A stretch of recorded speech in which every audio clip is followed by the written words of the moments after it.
Maganda tayo sa nanalapit na 50th anniversary ng Station 12. Pwede kayo magsama ang date nyo. Alam mo ba kung saan location yung pinapollow up na kaso ni Enriquez? Sa Barangay San Diego, sir. Siya yung yayayain yung maging kadate, no? Bakit hindi na lang tayong dalawa yung magka-date? Hindi naman kailangan ganun yun. Ikaw naman kasi, Bo. Ang problema mo, ang bagal mo kasi. Nasingitan ka tuloy ni Jared. Marami na kaming pinagdaanan ni Bobby para piliin niya si Jared. Bakit gusto mo ipapatay si Lieutenant Dizon at Lieutenant Conde? Hindi mo kilala si Dizon at si Conte. They're decent people, Glenn. Wala silang illegal dealings tulad ng sinasabi mo. Mas ikaw pa! I am breaking up with you. Hindi pa tayo tapos mag-usap. Di bang tumatawag sa kanya si Dr. Cecilia? Bakit parang malungkot yung boses mo? Buhay pa ako, no? May pinagdadaanan lang. I'll see you soon. Bobby, iimbitahan lang sana kita maging date ko dun sa anniversary event natin. Baka pwedeng iba na lang yung yayain nyo. May kadate na kasi ako si Jared. Better luck next time, bro.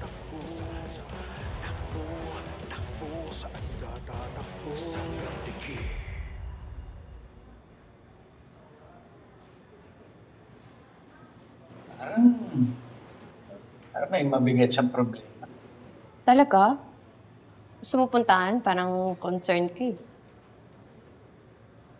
Oy, Labi. Nagsiselos ka, no? Ano ka ba? Hindi mo na kailangan mag-serious. Dahil alam mo naman na ikaw ang one and only ko. Hindi ako nagsiselos. Sana tanggalin mo ng 3 heart dun sa pangalan niyo, tsaka meron pang may Doktora Cecilia sa contact niya. Yun lang ba? Eto. Sus, para yun lang. Palitan natin yung mga hearts ng stethoscope, injection, kabaong kutsilyo. Ayan. Yung sa'yo, ayan. Palitan natin ng lahat ng hearts. Iba't ibang color.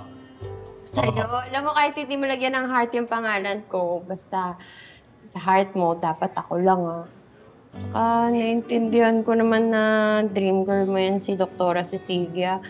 Hindi naman ako Englishera tsaka doktor. Pero thank you pa din kasi ako yung ginawa mong labi-dabis. Siyempre naman. Yung dream girl, wala lang yun. Kumbaga, hanggang utak lang yun. Kaya nga dream girl eh. Ikaw, wala ka sa utak mo. Nandito ka sa tabi ko. At nandito ka sa puso. Masyado mo na akong pinapakilig. Baka mamaya maihiya ako dito. Papahiram ko sa'yo yung catheter.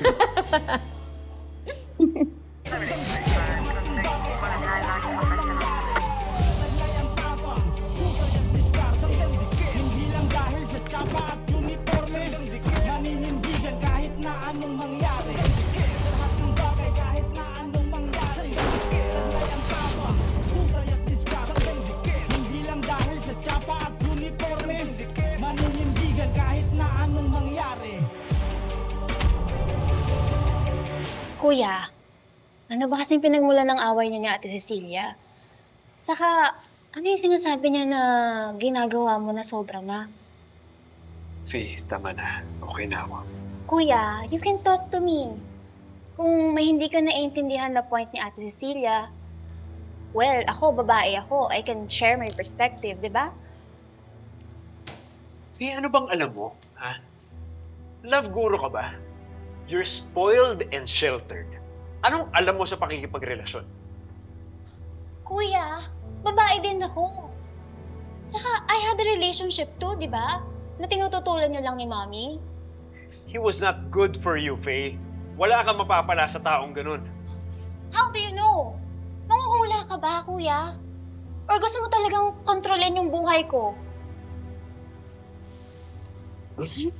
Faye, tumigil ka na nga lang. Ang dami ko nang iniisip. Makinig ka na lang sa akin. Okay?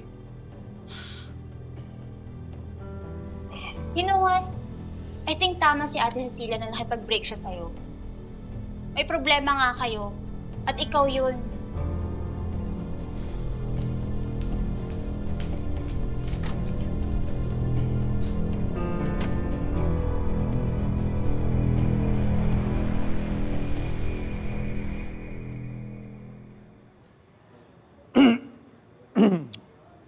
Guys.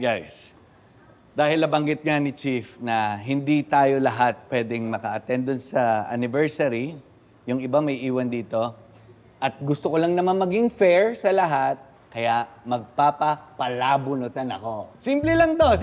Kung sino makabunot ng may iksing stick, sila yung may iwan dito at magjo-duty.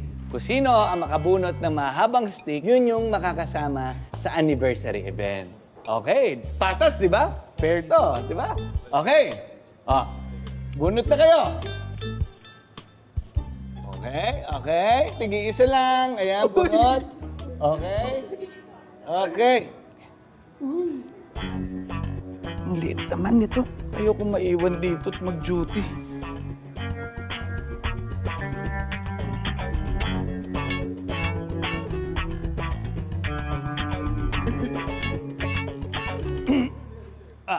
Okay, ready na ba kayo? Sabay-sabay natin papakita, ha? 1, 2, 3. Akin din, mahaba. Kasama si Jesus at si Torres! Teka lang. Dinadaya mo yata kami. Hindi mo pinakita ng buo yung stick mo, may takip sa gitna eh. Ilabas mo, ilabas mo. Napangting ako na eh. Ano napangting nga? Anong inunguya mo? Ilabas mo. Gusto ko kasi ulam ko kanina eh. Ay, hindi pwede. Ilabas mo. Pakita mo yung stick. Nalunok ko, sorry. So, paano na yan? Kayong dalawa, kasama kayo ha. Kayong tatlo, iwan muna kayo dito. Sige. Labo nito.